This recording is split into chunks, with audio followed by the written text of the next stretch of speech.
দেহটা পাওয়া গেছে। আমার তো গ্রাম হচ্ছে বুড়িজোক, ওই ছয়ঘরিয়া পাড়ার এক চা বাগানের ভিতর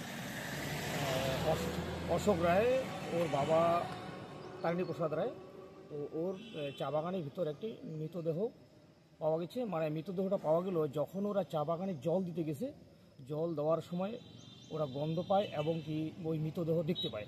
তারপর ওই মৃতদেহর কথাটা সবাইকে আশপাশের মানুষকে বলে যে মৃতদেহটা যখন পায় তখন সময় ছিল 2:30। 2:30 সেই মৃতদেহটা দেখতে পায়। দেখার পরে সবাইকে জানিয়ে দেয়। জানার পরে আমার কাছে ফোন আসে। আমার কাছে ফোন আসছে ওইখান থেকে। ফোন আসার পরেই সাথে সাথে আবার থানার থেকেও আমার কাছে ফোন গেল যে দাদা আপনার বুঝে নাকি একটা মৃতদেহ পাওয়া গেছে, ওটা কোন জায়গায়। তখন আমি ঠিকানাটা দিয়ে দিলাম। তখন আমরা ওইখান থেকেও আমিও গেছি।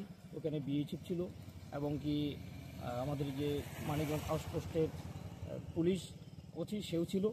সেই মৃতদেহটা প্রায় 3টা সাড়ে 3টার দিকে ওখান থেকে তুলে নিয়ে আসা হয় থানায়। ওটা কি খোলা সীমান্ত এলাকা? একদম সীমান্ত। এদিকে যমুনা নদী আর একদিকে হচ্ছে পাঙ্গা নদী।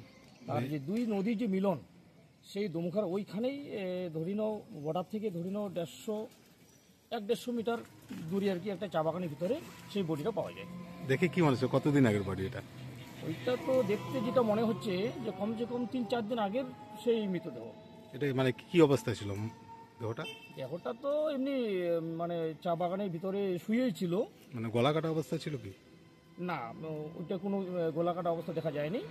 মানে এমনভাবে মানে পড়ে আছে যে যেন ও মানে শুয়ে আছে, এরকমভাবে দেখা পাওয়া গেছে বডি। বয়স কিরকম হতে পারে? বয়স আমার আইডিয়া কমসে 40-এর উপরে, 40 থেকে 45 বছর বয়স হবে। এটা কি মনে হচ্ছে, ইন্ডিয়ান না বাংলাদেশি? বডিটা দেখেই কিন্তু মনে হচ্ছে ওটা বাংলাদেশেরই হবে। আমার এখানকার কোনো বডি না। আর যদি আমাদের এদিকের হতো তাহলে কিন্তু এতক্ষণ বডির যে মালিক নিশ্চয়ই ওরা একটু সাড়া দিত, কিন্তু এখন পর্যন্ত কোনো সাড়া পাওয়া যায়নি। তো আমার মনে হয় ওটা বাংলাদেশেরই হবে। কি মনে হচ্ছে কিভাবে মারা যেতে পারে, জানেন কিছু?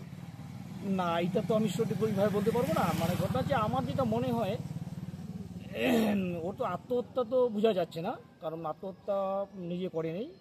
আর ওকে যে কিভাবে ডেট করছে ওটাও কিন্তু আমরা অতটা বুঝতে পারতেছি না। ঠিক আছে, আপনার নাম আর পরিচয়? আমার বাড়ি হচ্ছে বুড়িজোত। এই বুড়িজোত ওই 277 নং বুথের আমি গ্রাম পঞ্চায়েত। আমার নাম দুফুরু রায়। ধন্যবাদ। ওকে।